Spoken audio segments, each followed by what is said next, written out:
them are actually just based on this James Cummings Hamiltonian. Okay. So that's for what I wanted to talk about in terms of entangling the atom. So next we move on to the problem of the dressed state.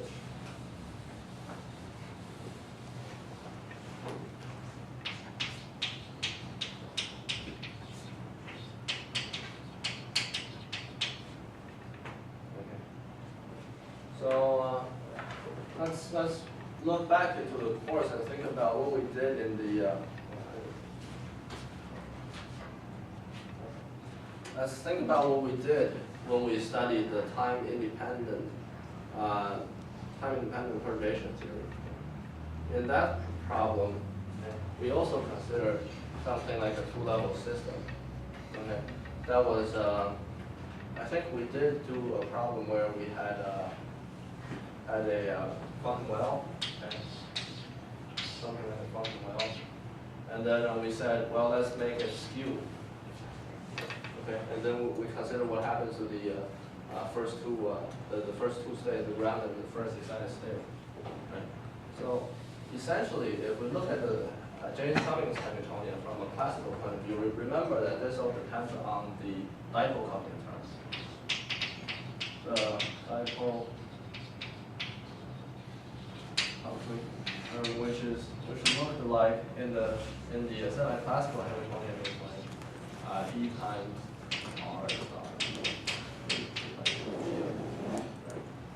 So if the electric field was something like a static field, then we would imagine that the electric field basically is going to cause a mixing of the excited and the grounded. And what do we know from perturbation theory? When two levels mix by having some interaction between them, meaning that there's something, which is this thing, that mixes the two states, what's going to happen to their energy? They split, right? Okay, so this is what we expect from basically just perturbation theory. And it turns out that this model is, for a two-level system, under this kind of perturbation, even if it's time-dependent, is exactly solvable. So now we are basically going to do the following. So without the field, I could write down the Hamiltonian for the atom, and it would be diagonal. Okay. So remember, the atomic part looks like this, which written in matrix form is like 1/2 h bar omega naught. So this is 1 minus 1. This is without the field present. Right? What happens when the field is present? And let's say that there are n photons in the field. So again, we consider coupling to a number state. It's going to fill these off-diagonal elements. Right? So let's write this down.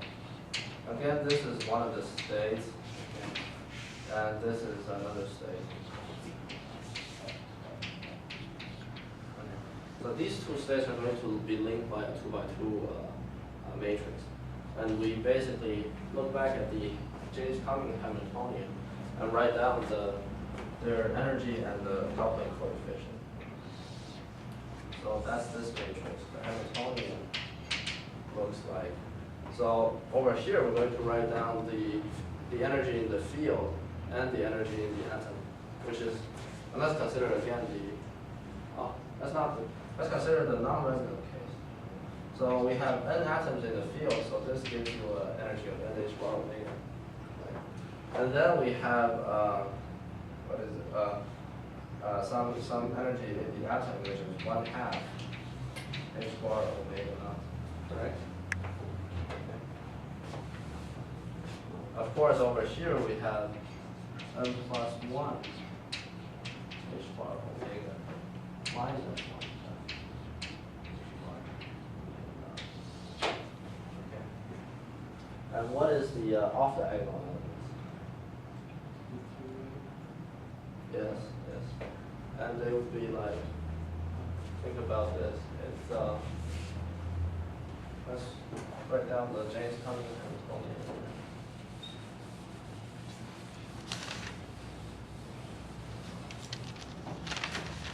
So JC Hamiltonian.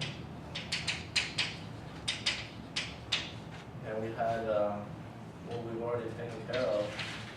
H bar omega A dash A was 1 half H bar omega.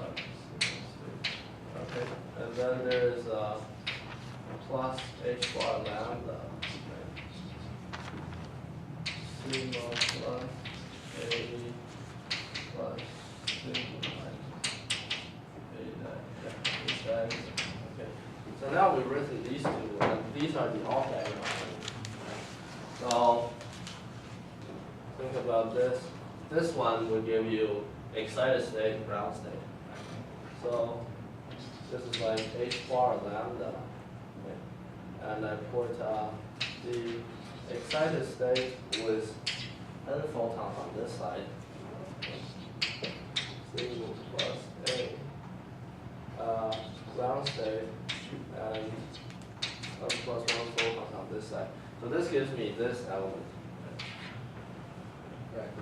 Okay, so what happens here? This is going to operate on the atomic state, so this raises this and means this, that's 1. Okay.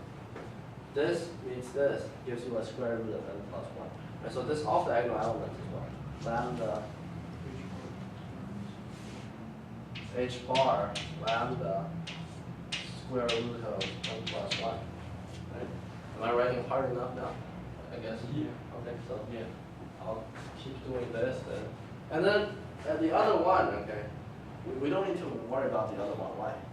Just All diagonal terms must be the same because the Hamiltonian, we would like the Hamiltonian to be Hermitian, right? So this one must also be.